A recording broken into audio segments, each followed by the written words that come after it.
നമസ്കാരം. എൻ്റെ എല്ലാ പ്രിയപ്പെട്ട പ്രേക്ഷകർക്കും അഫൽ കിച്ചണിലേക്ക് സ്വാഗതം. എല്ലാവരും സുഖമായിട്ടിരിക്കുന്നല്ലോ. നമുക്കൊന്നൊരു എഗ്ഗ് വെച്ചിട്ടൊരു ബിരിയാണി തയ്യാറാക്കിയാലോ? അടിപൊളി ടേസ്റ്റി ആയിട്ട് വളരെ വേഗത്തിൽ എങ്ങനെയാണ് മുട്ട വെച്ചിട്ട് ബിരിയാണി ഉണ്ടാക്കുന്നതെന്ന് നോക്കാം. നമ്മുടെ എഗ് ബിരിയാണി തയ്യാറാക്കുവാനായിട്ട് ഞാനിവിടെ ഒരു മസാലക്കൂട്ട് ആദ്യം റെഡിയാക്കാൻ പോവുകയാണ്. അതിനിവിടെ ഒരു 2-3 ചെറിയ പീസ് ഇഞ്ചി, ഒരു വലിയ കഷ്ണം ഇഞ്ചി എടുത്താൽ അത് മതി. പിന്നെ ഒരു 8-10 അല്ലി വെളുത്തുള്ളി എടുത്തിട്ടുണ്ട്. 3 പച്ചമുളകും എടുത്തിട്ടുണ്ട്. ഈ ബിരിയാണിക്ക് ഒത്തിരി എരിവൊന്നും ഇല്ലാത്ത ഒരു റെസിപ്പിയാണ്. മാത്രമല്ല ഈ പച്ചമുളക് അത്യാവശ്യം എരിവുള്ളതുമാണ്. അതുകൊണ്ട് തന്നെയാണ് 3 എടുത്തിരിക്കുന്നത്. ഇത് 1/2 കിലോ റൈസിലാണ് ഞാൻ ചെയ്തെടുക്കാൻ പോകുന്നത്. അപ്പോൾ 1/2 കിലോ റൈസിന് ഒരു 3 പച്ചമുളകും ഇത്രയും ഇഞ്ചിയും വെളുത്തുള്ളിയാണ് ആവശ്യം. അപ്പോൾ നമ്മൾ റൈസിൻ്റെ ക്വാണ്ടിറ്റി കൂട്ടുന്ന അനുസരിച്ച് ഇതിലുള്ള അളവുകളിൽ വ്യത്യാസം വരുത്തുക. ഇത് നമുക്ക് അരിഞ്ഞൊരു മിക്സിയുടെ ജാറിലേക്ക് ഇടാം.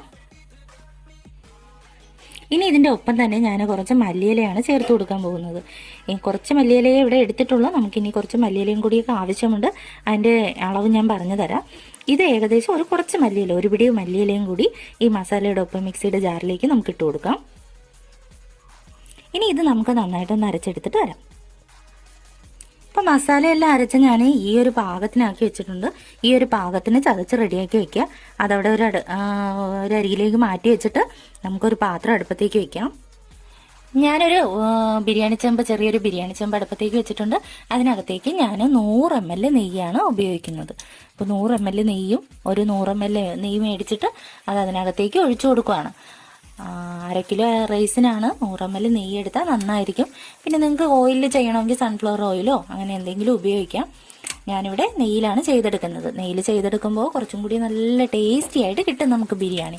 വളരെ ടേസ്റ്റിയാണ്. നമ്മൾ ഓർക്കും ചിക്കനോ ബീഫോ ഒക്കെ ഇട്ട് ചെയ്യുമ്പോഴോ മട്ടൻ ബിരിയാണിയോ ഒക്കെയാണ് വളരെ ടേസ്റ്റ് എന്ന്. പക്ഷെ അങ്ങനെയൊന്നും അല്ല. എഗ്ഗിട്ട് ചെയ്താലും അതുപോലെ തന്നെ വളരെ ടേസ്റ്റി ആയിട്ട് നമുക്ക് ചെയ്തെടുക്കാനായിട്ട് കഴിയും. അപ്പോൾ ഈ 100 ml നെയ്യ് നമ്മൾ അതിനകത്തേക്ക് ചേർത്ത് കൊടുക്കുക. ഒപ്പം തന്നെ ഞാനിവിടെ കുറച്ച് പട്ട, 2-3 ഏലക്ക, 2-3 ഗ്രാമ്പൂ, ഒരു തക്കോലം, 2 ബേ ലീഫ്, ഒരു ബേ ലീഫിനെ 2ആയിട്ട് മുറിച്ചെടുത്തതാണ്. അത്രയും ഇവിടെ എടുത്ത് വെച്ചിട്ടുണ്ട്. അതും കൂടി ഞാൻ ഇതിൻ്റെ അകത്തേക്ക് ആഡ് ചെയ്ത് കൊടുക്കുകയാണ്.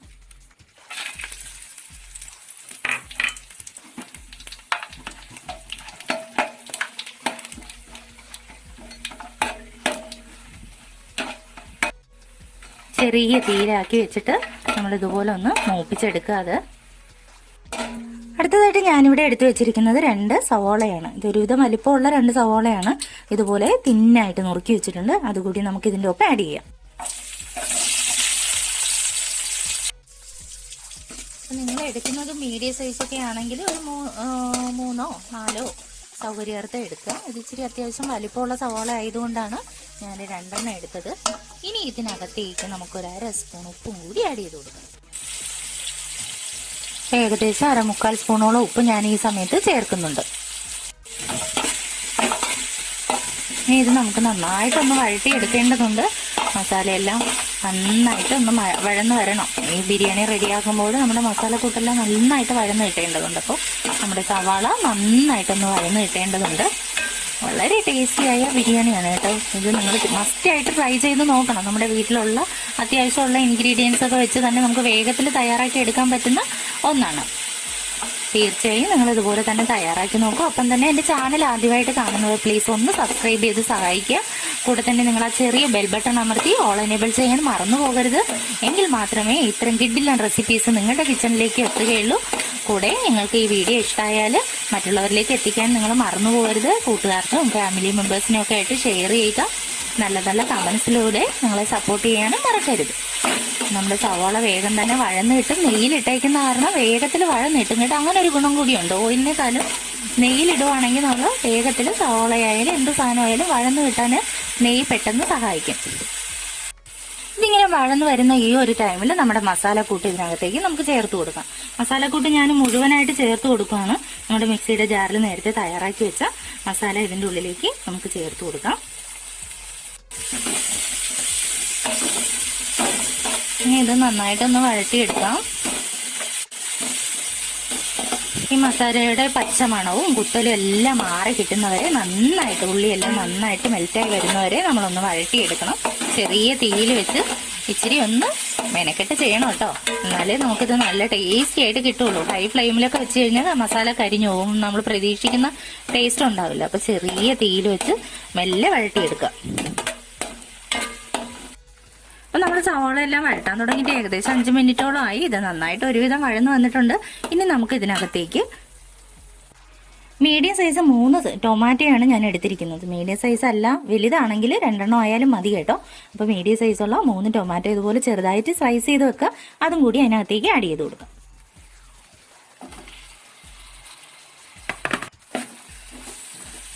ഈ ടൊമാറ്റോ ഇതിൻ്റെ ഒപ്പം നന്നായിട്ട് മെൽറ്റായി വരുന്നത് വരെ നമുക്ക് നന്നായിട്ട് ഇളക്കി യോജിപ്പിക്കാം.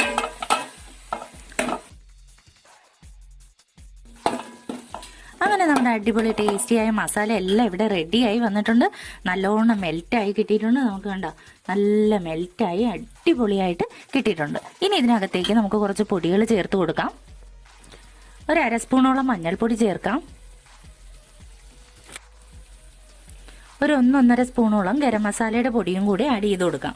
ഈ ഗരം മസാലയുടെ പൊടി സാധാരണ നമ്മൾ ബീഫും ചിക്കനും ഒക്കെ വെക്കാനായിട്ട് ഗരം മസാല പൊടിച്ച് വയ്ക്കുന്ന ആ പൊടി മതിയാവും. അത് എത്രയും കൂടി നമുക്ക് ആഡ് ചെയ്യാം.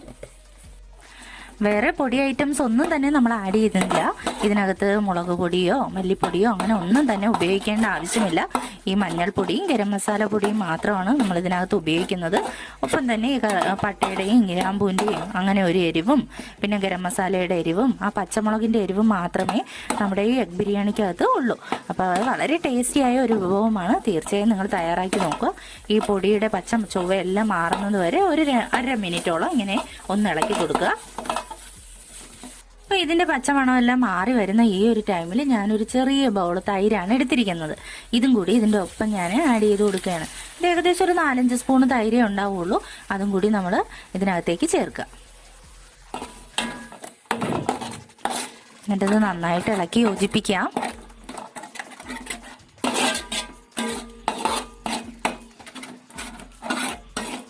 അപ്പം തന്നെ മസാലയ്ക്ക് നല്ല മണം എല്ലാം വരുന്നുണ്ട്. ഇനി നമുക്ക് ഈ മസാലയുടെ അകത്തേക്ക് ഒരു രമ്പ ഇല നുറുക്കിയതാണ് ഞാൻ ചേർത്ത് കൊടുക്കുന്നത്. അതുപോലെ നുറുക്കിയെടുത്ത് ഒരു രമ്പ ഇല കൂടി ആഡ് ചെയ്ത് കൊടുക്കുക. ഒപ്പം തന്നെ കുറച്ച് മല്ലിയിലയും ഒരു കൈപ്പിടി നിറയെ മല്ലിയിലയും കൂടി ഞാൻ ഇതിനകത്തേക്ക് ചേർക്കുന്നുണ്ട്. പിന്നെ നമുക്ക് പുതിനയില വേണമെങ്കിൽ ആഡ് ചെയ്യാം കേട്ടോ. എനിക്ക് കടയിൽ നിന്ന് കിട്ടിയില്ല പുതിനയില, അതുകൊണ്ടാണ് ആഡ് ചെയ്യാത്ത. അതിന് പകരം രമ്പയില ഉള്ളത് കൊണ്ട് തന്നെ അതിൻ്റെ ടേസ്റ്റിൽ വലിയ വ്യത്യാസമൊന്നും വരില്ല. എന്നാലും പുതിനയിലയുടെ ടേസ്റ്റ് ഒരു പ്രത്യേക ടേസ്റ്റാണ്. അതും കൂടി തീർച്ചയായിട്ടും നിങ്ങൾ ചേർത്ത് കൊടുക്കണം. അപ്പോൾ ഇത് നന്നായിട്ടൊന്ന് വാട്ടിയെടുക്കാം. വാട്ടൊന്നും വേണ്ട, ഇതൊന്ന് മസാലയിലൊന്ന് മെൽറ്റായി വരുന്നത് വരെ, ഇതങ്ങനെ ഒന്ന് മിക്സായി വരുന്നത് വരെ നമുക്കൊന്ന് വഴട്ടിയെടുക്കാം.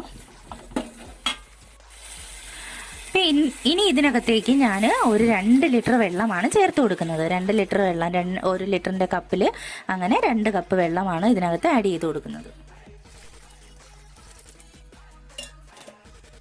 ഈ വെള്ളമെല്ലാം ഞാൻ ആഡ് ചെയ്ത് കൊടുത്തു. ഇതെങ്ങനെയാണ് വെള്ളം ചെയ്യുന്നതെന്ന് എല്ലാവർക്കും അറിയാമല്ലോ. ഞാനിവിടെ ഒരു 2 ഗ്ലാസ് അരിയാണ് എടുത്തിരിക്കുന്നത്. 2 ഗ്ലാസ് അരിയാണ്, 1/2 കിലോ അരി 2 ഗ്ലാസ് അരി എടുത്തിട്ടുണ്ട്. അപ്പോൾ ഈ 1 ഗ്ലാസ് അരിക്ക് 3 ഗ്ലാസ് വെള്ളം, അങ്ങനെയാണ്. അപ്പോൾ 2 ഗ്ലാസ് അരിക്ക് 6 ഗ്ലാസ് വെള്ളം. 6 ഗ്ലാസ് വെള്ളം എന്ന് പറയുമ്പോൾ ഏകദേശം 2 ലിറ്ററോളം വെള്ളം ഉണ്ടായിട്ടുണ്ട്.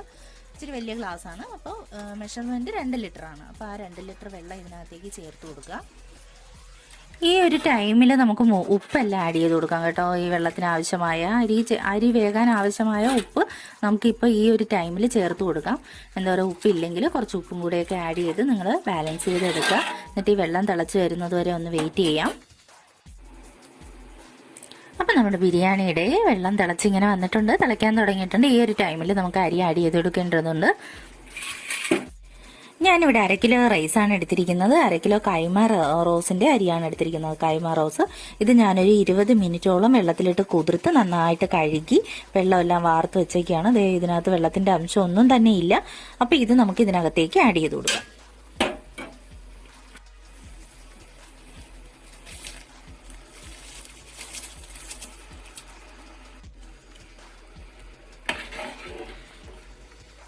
ഉപ്പ് ആഡ് ചെയ്യാൻ ആരും മറന്നു പോകരുത്. റൈസ് ഇടുമ്പോൾ കുറച്ച് ഉപ്പിൻ്റെ ആവശ്യമുണ്ട്. അപ്പോൾ ഉപ്പെല്ലാം കറക്റ്റ് ചെയ്ത് ആഡ് ചെയ്ത് കൊടുക്കുക.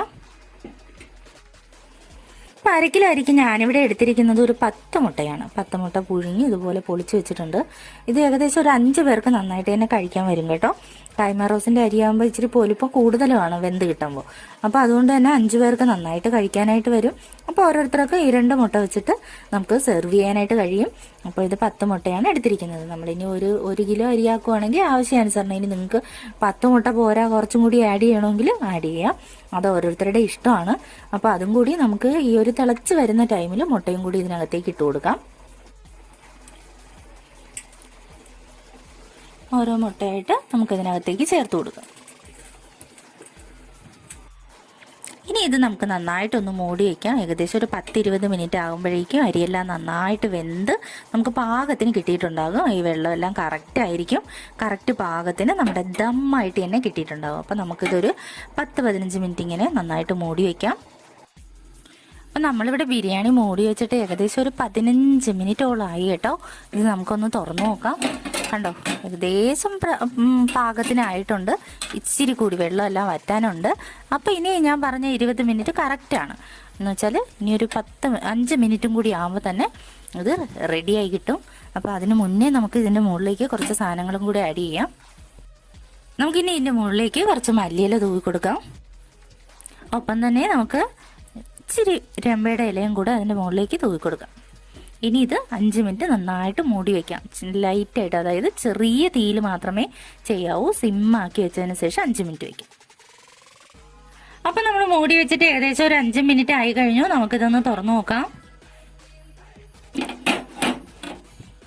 അടിപൊളിയായിട്ട് വെന്ത് പാകത്തിന് റെഡിയായി കിട്ടിയിട്ടുണ്ട്. കണ്ടോ, എല്ലാം നല്ല സെറ്റായി കിട്ടിയിട്ടുണ്ട്. അപ്പോൾ ഇങ്ങനെ നമ്മുടെ ബിരിയാണി ഇവിടെ സൂപ്പറായിട്ട് കിട്ടിയിട്ടുണ്ട്. ഇനി ഒരു 5-10 മിനിറ്റും കൂടെ മൂടി വെച്ചിട്ട് നമുക്ക് സെർവ് ചെയ്യാവുന്നതാണ്. വളരെ ടേസ്റ്റിയാണ്. എല്ലാവരും തീർച്ചയായിട്ടും തയ്യാറാക്കി നോക്കുക.